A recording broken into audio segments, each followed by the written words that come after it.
आज हम बात करेंगे यूरोपियन टी10 लीग के मैच नंबर 121 की, जो कि हमारा खेला जाएगा रोमा सीसी और फार्मर्स के बीच में। ठीक है, मैच में जाने से पहले मैं आपको यहाँ पे बता दूं कि कुछ लास्ट मैचों में बारिश हो रही है। ठीक है, तो वो मैच अबेंडेंट हो जा रहे हैं। ठीक है, आज भी बारिश के चांस ज़्यादा हैं। ठीक है, तो आप उस चीज़ को ध्यान रखना। ठीक है, तो अगर हम इस ग्राउंड की बात करें, अगर टीमों की, तो इस ग्राउंड में जो रोमा सीसी और फार्मर्स दोनों अपने लास्ट मैच जीत के आ रहे हैं।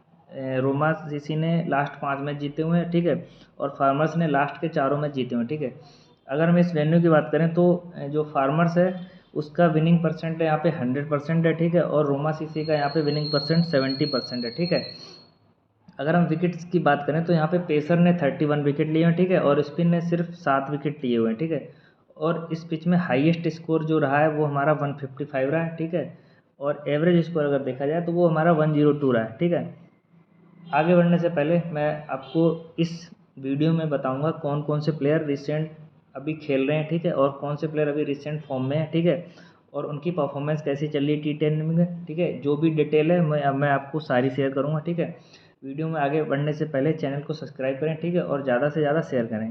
ठीक है, तो सबसे पहले हम चलते हैं रोमा सीसी के ऑलराउंडर सेक्शन में। ठीक है, उसमें बात करते हैं एम श्रीवर्धना की। ठीक है, मिलिंद श्रीवर्धना की अगर हम बात करें तो अगर इनके लास्ट 10 मैचों की परफॉर्मेंस देखी जाए, अगर हम बैटिंग की बात करें तो बैटिंग में इन्होंने कुछ खास नहीं किया हुआ है। ठीक है, एक मैच में इन्होंने सिर्फ 6 बॉलों में 23 बनाए हुए हैं। ठीक है, बाकी इन्होंने बैटिंग में कुछ खास किया हुआ नहीं, लेकिन ऐसे प्लेयर हमेशा अच्छा चलते हैं क्योंकि इनका बैटिंग ऑर्डर जो होता है वो फिक्स नहीं होता। कभी कभी ओपनिंग में जाते हैं और बॉलिंग भी हमारा पहले कराते हैं। ठीक है, तो ये आपके मेन प्लेयर हो सकते हैं, लेकिन रिसेंट परफॉर्मेंस अभी इनकी कुछ खास नहीं है। ठीक है, अगर वहीं इनके बॉलिंग की बात करें तो बॉलिंग में इनके जो इनका चौथा मैच था उसमें इन्होंने 3 रन देके 3 विकेट लिए थे। ठीक है, और बाकी हर मैच में इनको 1 या 2 विकेट मिल जाते हैं। ठीक है, तो अगर ये बैटिंग में नहीं चल रहे तो बॉलिंग से आपको पॉइंट जरूर दे जाएंगे। तो ऑलराउंडर सेक्शन में ये आपके लिए एक बहुत महत्वपूर्ण प्लेयर हो जाते हैं। ठीक है, अब हम नेक्स्ट अगर बैट्समैन की बात करें तो वो है हमारे जे सोमर है। ठीक है, अगर हम इनकी रिसेंट परफॉर्मेंस की बात करें, बैटिंग की अगर बात करें तो बैटिंग में ये भी फाइन टच में है। ठीक है, इन्होंने लास्ट 5 मैचों में 2 बार 50 मारी हुई। ठीक है, एक में 14 में 53 मारे हुए हैं। ठीक है, एक में इन्होंने 17 में 53 मारे हुए हैं। ठीक है, बैटिंग में इन्होंने 2 विकेट, लेकिन इनका बॉलिंग बहुत महत्वपूर्ण है। हर मैच में इनको 1 या 2 विकेट मिल रहे हैं। ठीक है, और 7वें मैच में इन्होंने 4 विकेट लिए थे 13 रन देके। ठीक है, उस मैच में ये मैन ऑफ द मैच भी थे, और 2-2 विकेट इन्होंने 4 से 5 बार 2-2 विकेट लिए हुए। ठीक है, तो ये आपके लिए बहुत ही महत्वपूर्ण प्लेयर हो जाते हैं। ठीक है, अब हम नेक्स्ट प्लेयर की बात करते हैं, वो है हमारे जैक अली। ठीक है, अगर हम इनकी रिसेंट परफॉर्मेंस की बात करें तो जियान अली ये हमारे लिए अब तक के सबसे महत्वपूर्ण प्लेयरों में से हैं। ठीक है, अभी मैं आपके स्टैट्स बताऊंगा इनको बारे में। ठीक है, तो इन्होंने 27 बॉलों में 86 रन बनाए हुए हैं। ठीक है, एक में 14 में 34 बनाए हुए हैं, और 9 में 37, 25 में 69। ठीक है, ये इनका बैटिंग टच का। ठीक है, वहीं अगर बॉलिंग सेक्शन की बात करें तो बॉलिंग सेक्शन में इनको हर मैच में 1 या 2 विकेट मिला हुआ है। ठीक है, अगर लास्ट 5 मैचों की बात करें, उससे पहले इनको विकेट नहीं मिला हुआ था। ठीक है, तो अगर ऑलराउंडर सेक्शन में और कैप्टन वाइस कैप्टन मटेरियल के लिहाज से अगर देखा जाए तो ये हमारे लिए बेस्ट ऑप्शन अवेलेबल हैं। ठीक है, अब हम नेक्स्ट चलते हैं आर पॉल्मर का। ठीक है, इनका पूरा नाम है आरजे पॉल्मर। पॉल्मर की अगर हम बात करें तो बैटिंग में तो इन्होंने कुछ खास नहीं है इनका। ठीक है, 10 रन 15 रन ऐसे कुछ हैं। ठीक है, अगर बॉलिंग सेक्शन का देखा जाए तो बॉलिंग इनकी भी बहुत महत्वपूर्ण है। ठीक है, स्पिनर बॉलर हैं, लेकिन इस ग्राउंड के अगर लिहाज से देखा जाए तो स्पिनर यहाँ पे नहीं चलते हैं। अभी तक ओवरऑल जितने मैच हुए यहाँ पे 31 विकेट ही पेसर को मिले हुए हैं, और सिर्फ 7 विकेट ही स्पिनर को मिले हुए हैं। ठीक है, और बैटिंग में अभी इन्होंने कुछ खास नहीं किया हुआ है, लेकिन बॉलिंग सेक्शन में ये विकेट जरूर ले जाते हैं। लेकिन टी10 लीग में क्या होता है कि कोई भी बैट्समैन ये बैटिंग ऑर्डर को बहुत ज़्यादा फ्लक्चुएट करते हैं। ठीक है, अगर ये अप ऑर्डर आ जा रहे हैं तो बैटिंग बहुत अच्छी करते हैं। तो उस हिसाब से अगर देखना पड़ेगा कि बैटिंग जब टीम अनाउंस होगी तो ये किस लिस्ट में है। ठीक है, उस हिसाब से आपको इनको चूज करना पड़ेगा। ठीक है, अब हम नेक्स्ट प्लेयर के चलते हैं, वो है हमारे पी सेमरेज। ठीक है, अगर हम इनकी रिसेंट परफॉर्मेंस की बात करें, अगर हम लास्ट 7 मैचों की इनकी बात करें तो इन्होंने लास्ट 7 मैचों में 3 बार इन्होंने 50 बनाई हुई है। ठीक है, तो ऑलराउंडर के लिहाज से ये भी हमारे लिए बहुत अच्छे परफेक्ट कैप्टन और वाइस कैप्टन मटेरियल है। बस इनका डिसएडवांटेज ये है कि इन्होंने जो लास्ट मैचों में जो विकेट लिए हुए हैं, ठीक है, विकेट जरूर इनको मिला हुआ है, हर मैच में 1 विकेट मिला हुआ है, लेकिन इस पिच पर इनको विकेट मददगार पिच नहीं है। ठीक है, लेकिन आप इनको मेरी तरफ से वाइस कैप्टन मटेरियल चूज कर लेना, क्योंकि ये बैटिंग में बहुत पॉइंट दे जाएंगे आपको, ठीक है। तो अब हम आगे बढ़ते हैं नेक्स्ट प्लेयर की, सी फर्नांडो के बारे में। सी फर्नांडो की अगर हम लास्ट 10 मैचों की बात करें तो उनमें से एक 50 है और 2 40 में, ठीक है। वहीं अगर बॉलिंग सेक्शन की बात करें तो बॉलिंग सेक्शन में इनको लास्ट 10 मैच में सिर्फ 3 मैच में एक एक विकेट मिला हुआ है। लेकिन जो बैटिंग में अगर इनकी मैंने बैटिंग देखी हुई है, ठीक है, बैटिंग में इनका बहुत ज़्यादा टच है, ठीक है। तो ये एक बहुत ज़्यादा रिदमिक प्लेयर है, ठीक है। तो अगर आप इनको एज ए प्लेयर ले रहे हैं तो वो भी आपके लिए बहुत ही एडवांटेजेस होगा, क्योंकि एज ए प्लेयर ये काफ़ी पॉइंट दे जाएंगे, ठीक है। क्योंकि ये अगर 8-10 बॉल भी खेल रहे हैं तो उसमें 30-35 रन मार जाते हैं, ठीक है। तो आप मेरी तरफ से इनको एज ए प्लेयर ज़रूर लें, ठीक है, सी फर्नांडो को, ठीक है। अब हम नेक्स्ट बैट्समैन की बात चलते हैं, वो है हमारे एस नॉर्मन। एस नॉर्मन की अगर हम बात करें तो फिलहाल इन्होंने ड्रीम 11 पॉइंट में मैच दिए नहीं हुए, लेकिन जो लास्ट सीजन था, लास्ट सीजन में इन्होंने 2 मैचों में बहुत ही अच्छी बैटिंग की हुई थी। एक में इन्होंने 34 में 84 बनाए हुए थे और एक में इन्होंने 11 में 33 बनाए हुए थे, ठीक है। और इन्होंने 3 मैचों में बॉलिंग भी कराई हुई है, उसमें 3 में से 2 मैचों में इन्होंने एक एक विकेट लिया हुआ था, ठीक है। तो ये भी हमारे लिए एक कैप्टन वाइस कैप्टन मटेरियल की तरफ बन जाते हैं। अब ऑलराउंडर सेक्शन में मैं क्यों हर प्लेयर को कैप्टन और वाइस कैप्टन बताऊं, क्योंकि इनकी जो T10 लीग में क्या होता है कि बैटिंग बहुत ज़्यादा फ्लक्चुएट करते हैं, कभी उसको फर्स्ट ओपनिंग या फर्स्ट डाउन पहुंचा देते हैं और कभी बिल्कुल लोअर ऑर्डर पर पहुंचा देते हैं। तो उस हिसाब से आपको ये जब देखना पड़ेगा कि कौन सा प्लेयर आपका कहाँ पे आ रहा है, ठीक है। अब हम नेक्स्ट प्लेयर की तरफ बढ़ते हैं, वो है हमारे KM कंगलेश, ठीक है। अगर हम एम कंगलेश्वरन की बात करें, ठीक है, बॉलिंग और बैटिंग में इनके स्टैट्स नहीं है, ठीक है।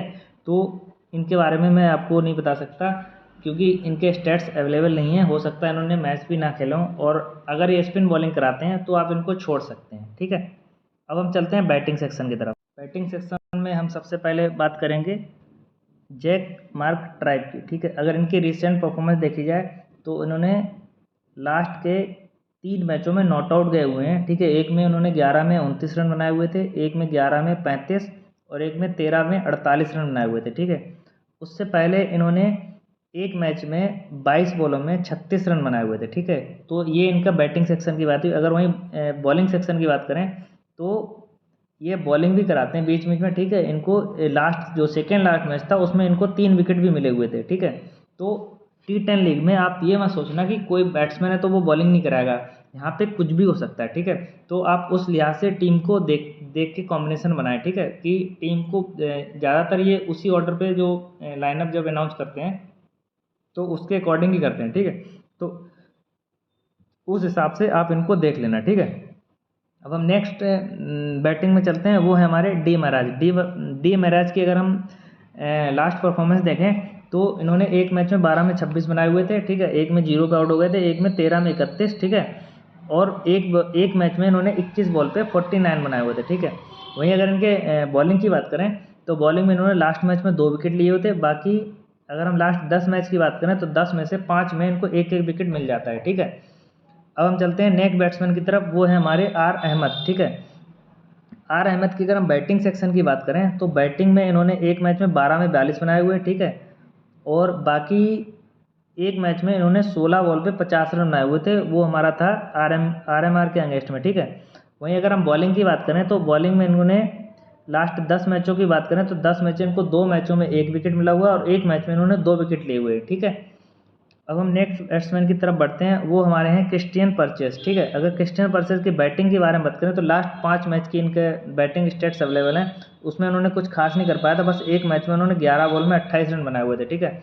वहीं अगर बॉलिंग स्टेट्स इनका अवेलेबल नहीं है, ठीक है। हम नेक्स्ट बैट्समैन चलते हैं, वो है हमारे जे स्मिथ। जे स्मिथ की अगर हम बैटिंग सेक्शन की बात करें तो बैटिंग सेक्शन में इनके 3 मैच इन्होंने खेले हुए हैं, तीन मैच में सिर्फ एक ही मैच में ये चले हुए, उसमें 17 में 32 रन बनाए हुए, ठीक है। और बॉलिंग का स्टेट्स इन्होंने बॉलिंग नहीं कराया हुआ है, ठीक है। अब हम नेक्स्ट प्लेयर में चलते हैं, वो है हमारे जो डुडली, ठीक है। जो डुडली की अगर रिसेंट परफॉर्मेंस देखी जाए तो इनको मैच नहीं खिलाया गया हुआ, ठीक है। बॉलिंग इन्होंने नहीं की हुई है और एक मैच में इन्होंने सिर्फ एक बॉल खेली हुई है, उसमें सिर्फ 4 रन बनाए हुए हैं, ठीक है। तो ये हमारे बैटिंग सेक्शन की बात हुई। अगर हम विकेट कीपर सेक्शन की बात करें तो विकेट कीपर सेक्शन में दोनों ही प्लेयर का जो लास्ट 5 मैचों का अवेलेबल स्टैट्स है, ठीक है, उसमें इन्होंने कुछ खास नहीं किया हुआ है, ठीक है। अगर इनमें से अगर कोई बेटर ऑप्शन है तो वो हमारे लिए जे कैंप है, ठीक है। क्योंकि इन्होंने एक मैच में 11 में 22 बनाए हुए, बाकी ये दोनों लोग फ्लॉप ही रहे हैं ज़्यादातर, ठीक है। तो ये हमारे रिसेंट परफॉर्मेंस हुई प्लेयर की, ठीक है। अब हम चलते हैं टीम बनाने में, ठीक है। टीम बनाने के लिए हम सबसे पहले विकेट कीपर सेक्शन से जे कैम को लेते हैं, ठीक है। अब हम चलते हैं ऑलराउंडर सेक्शन में, ठीक है। ऑलराउंडर सेक्शन में हमें एम श्रीवदना, जे समर, जैक अली, ठीक है, सी फर्नांडो, एन श्रोवन, ठीक है। मैं इनको छोड़ रहा हूँ एम कंगेश्वरन को, ठीक है, क्योंकि ये स्पिनर बॉलर है, इसलिए मैं इनको छोड़ रहा हूँ, ठीक है।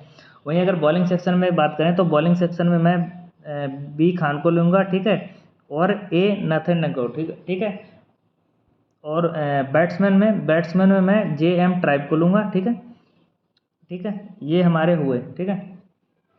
अगर हम बात करें कैप्टन और वाइस कैप्टन की, ठीक है, कैप्टन और वाइस कैप्टन के लिए हमारे लिए जो अगर हम बात करें तो मेरी तरफ से जैक अली और पी समराज को लेना है, ठीक है। अगर अनदर ऑप्शन में अगर जाते हैं तो एस नॉर्मन को ले सकते हैं और एम श्रीवर्धना को, ठीक है।